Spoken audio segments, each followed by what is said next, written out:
Eh, pinagbibigyan ko at nakakaawa yung bata.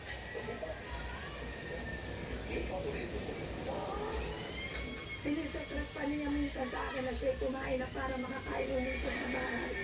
Ang hilig niyang Ah, panoorin Spot online. 208.